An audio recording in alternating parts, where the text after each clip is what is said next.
गणेश पूजन भगवान शंकर के विवाह में भी हुआ है, वो तो आदि देव है। ऐसे श्री गणेश जी महाराज को हम कोटि कोटि प्रणाम करते हैं। क्यों करते हैं? ये हमारा जो कार्य चल रहा है प्रभु, इस कार्य की रक्षा आप करना। गणेश जी महाराज के साथ रिद्धि सिद्धि भी रहते हैं। उन रिद्धि सिद्धियों के चरणों में मेरा कोटि कोटि प्रणाम। और यहाँ जो भक्त लोग आए हैं, श्रोता गण आए हैं, साधु संत ब्राह्मण, उनके श्री चरणों में भाई बहन माता बहन, उनके भी मेरे चरणों में उनका मेरा सिर को कोटि कोटि प्रणाम। आप लोगों ने ऐसी गर्मी में बड़ी धूमधाम से शोभा यात्रा निकाली। इस जिगना में जब शोभा यात्रा निकल रही थी तो मेरा हृदय बहुत प्रफुल्लित हो रहा था। क्यों हो रहा था? कि देखिए प्रभु की कृपा, जब प्रभु की कृपा होती है तब वो मनुष्य शोभा यात्रा में सम्मिलित हो पाता है, अन्यथा नहीं हो पाता। फिर और अधिक शोभा यात्रा में सम्मिलित होने का फल प्राप्त होता है। कब होता है? वह कलश जिस व्यक्ति को प्राप्त हो जाता है। कलश हर किसी को प्राप्त नहीं होता है सिर पर रखने का, सौभाग्य किसी को नहीं मिलता है। उसका कोई पूर्व जन्म का पुण्य उदय है, जब उसका पुण्य उदय जब जागृत होता है तो वह कलश धरने का सौ अवसर प्राप्त होता है। इको तो नहीं आ रहा है, कम कर दो। ऐसी गर्मी में माताएं बहन पैरों में कुछ नहीं पहने और इतनी शोभा यात्रा में सहयोग किया। भाई बहन माता बहनों ने सबने। उन लोगों के लिए भी कोटि कोटि प्रणाम। आज का दिन जो हम और आप इस समय बैठे हैं, एक वर्ष में आता है ऐसा दिन। जो आज का समय है वो एक वर्ष में मिलेगा। ऐसा मुहूर्त कथा का जो है एक वर्ष में आएगा, अन्यथा कथा का मुहूर्त तो होता है महीने में 2 होते हैं, 3 होते हैं, लेकिन ये मुहूर्त सिर्फ एक ही है। आज अक्षय तृतीया भी है। देखिए भगवान परशुराम का भी जन्म उत्सव मनाया जा रहा है बड़े धूमधाम से। आज हम और आप सब उनके श्री चरणों में बैठे हैं। और आप माताएं बहन जो यहाँ पर आए हैं, शोभा यात्रा में आए हैं, शोभा यात्रा में सम्मिलित नहीं हुए हैं, वो भी माता बहन भाई बहन साधु संत ब्राह्मण, जो प्रसादी बन रही है उस प्रसादी को छोड़कर नहीं जाना चाहिए। और 7 दिन का हम और आपके बीच में सत्संग है, तो उस सत्संग को सुनने के लिए जरूर आना। क्योंकि अब किसी के घर पर काम तो कुछ है नहीं है, बस भोजन बनाना है और भोजन खाना है। इसीलिए इस मुहूर्त में ये कथा रखी है कि सब व्यक्तियों के सब काम कार्य फसल से निर्वृत्त हो जाएंगे। तो आप माताएं बहन अपने अपने पड़ोस से एक एक 2 बहन और माताएं बहन भाई बहन माता पिता जो भी मेरी आवाज सुन रहे हैं, सब एक एक 2 लेकर आएंगे। तो यहाँ जब कथा पंडाल में सब लोग इकट्ठे होंगे, ज्यादा संख्या में होंगे, तो और आनंद आएगा। और आप यदि एक व्यक्ति को लेकर आते हैं तो उसका फल 10% का आपको मिल जाएगा। इसीलिए कथा में एक दूसरे का सहयोग करना चाहिए। और ये कथा एक ही व्यक्ति की नहीं है। आप ऐसा हृदय में विचार करना, ये कथा एक व्यक्ति की अकेले नहीं है, ये हम सब लोगों की कथा है। ऐसा भाव बनाना चाहिए कि हम सभी भक्तों की कथा है। और जितना से जितना सहयोग हो, मन तन धन जैसे भी आपकी सामर्थ्य हो, भगवान के श्री चरणों में अर्पित कर देना चाहिए। न तो यहाँ से तो जाना तो सबको ही है। कोई भाग्य हर किसी का उदय नहीं होता है। जब उसकी अत्यंत पुण्योदय होते हैं पूर्व जन्म के, तब वह जागृत होता है, वह भूमि जागृत होती है और भूमि कहती है कि इस जगह पे श्रीमद् भागवत महापुराण सप्ताह ज्ञान यज्ञ करिए, कोई अनुष्ठान करिए। भागुदेन बहुजन्म सर्जितेन सत्यचंगो लभते पुरुषो यदा अज्ञान हेतु कृत मोहम मदाकार सनासया। जब भागोदय होती है मनुष्य के, तब वह कथा सुनने के लिए जाता है। अपना जीवन धन बनाना है तो भगवान के श्री चरणों में लगा दो, ये माया मोह से अपना जीवन त्याग दो। ठाकुर जी कहते हैं जिस घर में मेरा नाम लिया जाता है, जिस घर में मेरा नाम मनुष्य लेता है, उस घर में मैं 24 घंटे रहता हूँ। और जिस घर में श्रीमद् भागवत महापुराण स्वयं रखी हो, तो वहां तो सभी देवी देवता वास करते हैं। हमने कल देखा है अपने दतिया में चौराहे पर, दतिया पीताम्बरा चौराहे पर गीता, श्रीमद् भागवत महापुराण, रामचरितमानस, वृंदावन से एक गाड़ी आई हुई है और वो चौराहे पर लेकर खड़े होकर सबको बता रहे हैं कि ये भागवत गीता आप अब ले जाइए। तो कुछ लोग देख देख कर हंस रहे हैं। हंस क्यों रही है? कलयुग ये विटंबना करा रहा है हम और आपकी, कि गीता और श्रीमद् भागवत महापुराण चौराहे पर खड़ी हैं और ऐसे मनुष्य बता रहा है ये भागवत पुराण ले जाइए, गीता ले जाइए। और उसी चाहिए उसी जगह चौराहे पर, उसी जगह चौराहे पर यदि कोई फंसा हो, भीड़ लग जाएगी, वाहन लगा देंगे। और कोई पुस्तक यदि फिल्मी दुनिया की पुस्तक बेच रही हो, फोटो बेच रहे हो फिल्मी दुनिया के, तो मनुष्य वो कैसे दौड़ दौड़ कर ले जाते हैं। और श्रीमद् भागवत महापुराण थोड़ा रुकते तो हैं, क्योंकि मैं वहां पर 15-20 मिनट रुका हुआ, उस जगह मैंने भी पुस्तक ली और खरीदी। तो मनुष्य देखकर हंस रहे हैं। कभी भी आप विचार करना, यदि भगवान की कथा हो रही हो, उस कथा का दुरुपयोग कभी मत करना, भूल कर नहीं करना। क्योंकि भगवान सब सिखाते हैं, भगवान बताते भी हैं। ये कथा तो सब लोगों ने सुनी है,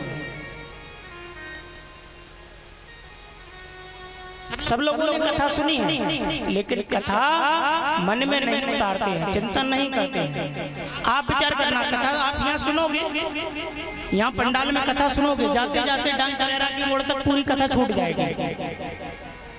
हाँ, सत्य ही है। यदि इस कथा को आप गांठ बांध कर रखेंगे, पैसे को अपन कितना संभाल कर रखते हैं, और पैसे की जब जरूरत पड़ती है तभी निकाल लेते हैं। इसी प्रकार का कथा आप चिंतन और मन लगाकर सुनेंगे, जब जरूरत होगी आपको तब भगवान दे देंगे आपको। अब इसका फल आपको समझाएं, आपको समझ में नहीं आएगा।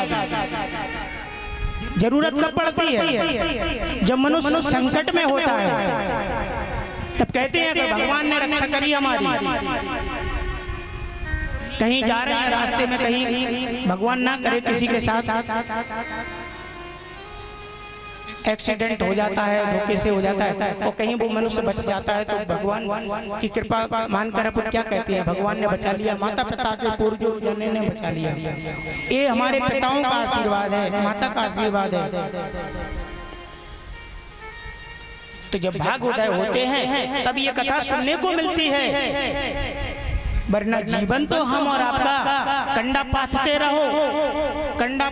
रहो, गोबर डालते रहो, गैया लगाते रहो, उन्हीं कंडों में चले जाना है हम और आपको। कंडा कहता है तू मेरे लिए ठोक रहा है, मेरे लिए इस गाय में से निकाल रहा, एक समय मेरा भी आएगा कि इस गाय में से तुझको भी मैं निकाल दूंगा। देखते हैं जब मनुष्य की चिता जल जाती है तो भस्मी रह जाती है, तो इन्हीं गायों में से वो निकल जाता है ना।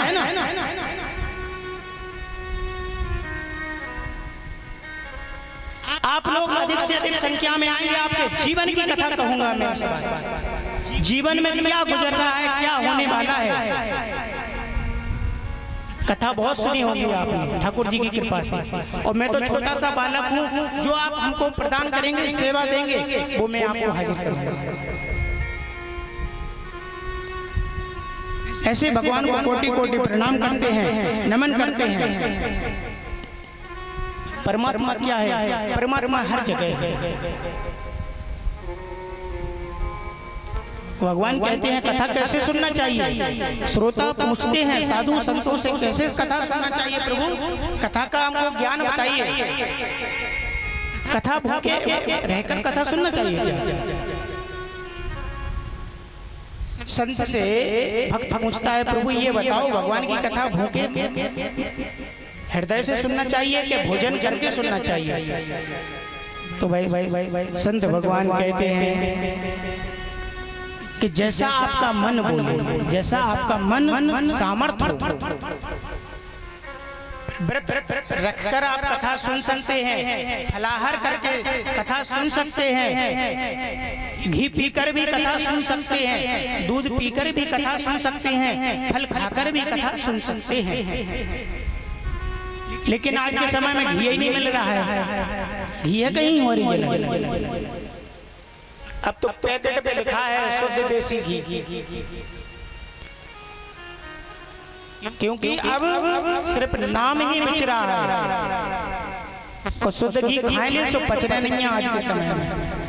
यदि शुद्ध घी किसी को खिला दो 100-200 ग्राम तो पचना नहीं है। फिर डॉक्टर के पास पहुंच जाएंगे, इनने महाराज घी खा लिया, डॉक्टर साहब इनने घी खा लिया, इनको पच नहीं रहा है घी। इसी प्रकार कथा है, कथा हर किसी को पचती नहीं है। कथा हर किसी को नहीं पचती है, कथा भी नुकसान कर जाती है। अब कथा नुकसान क्यों कर जाती है? भक्त कहने लगा प्रभु आप ये कैसी बात कर रहे हैं? हाँ, कथा नुकसान करती है। कब करती है? जब आप इसका दुरुपयोग करेंगे।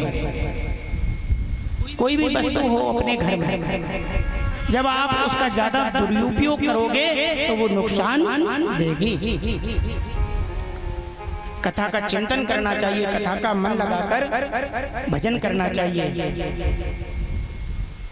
जितासनो जित स्वाचो जित संगो जितेन्द्रिया स्थूले भगवतो रूपम मनः संधाराय दिया। जितासनो जित स्वाचो, सांस को रोककर कथा सुनना चाहिए। अरे प्रभु सांस को रोक लेंगे तो मर जाएंगे। सांस को एक जगह रोको, केंद्र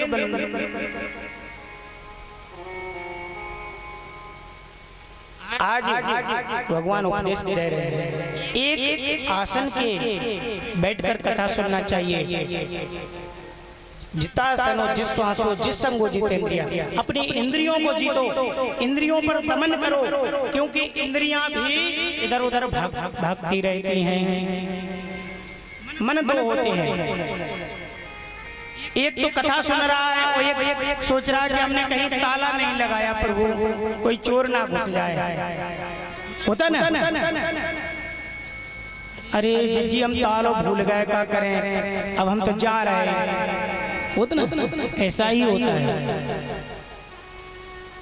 यदि ताले में आपका मन लगा रहेगा तो कथा आपके पल्ले नहीं पड़ेगी। तो ये सब मोह माया घर पर ही खूंटी सी बांधकर आ जाया करे।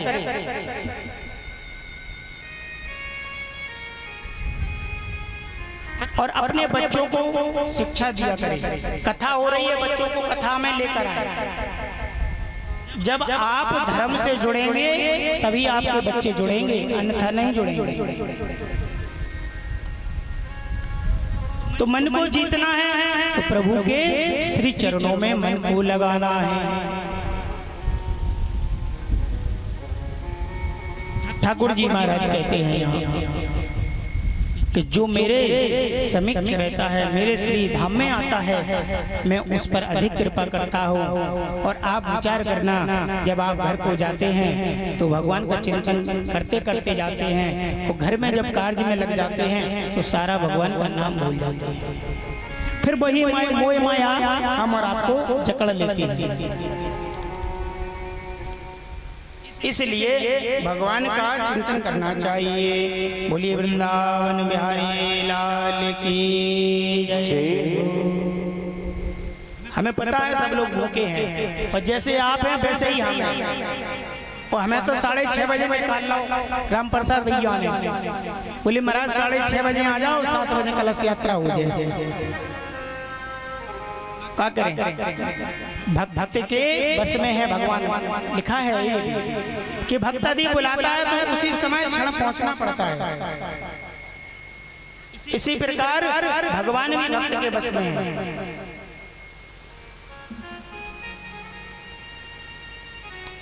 कुछ समय और है, उसके बाद में भंडारा होगा, भंडारा पाके जाना चाहिए। बोलिए राधा रानी सरकार की जय।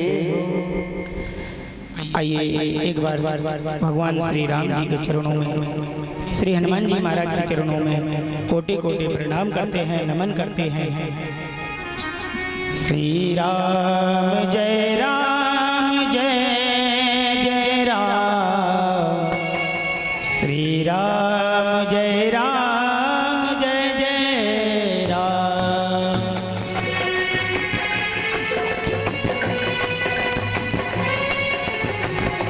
तालियों के साथ सभी लोग श्री राम जय राम जय जय राम, श्री राम जय राम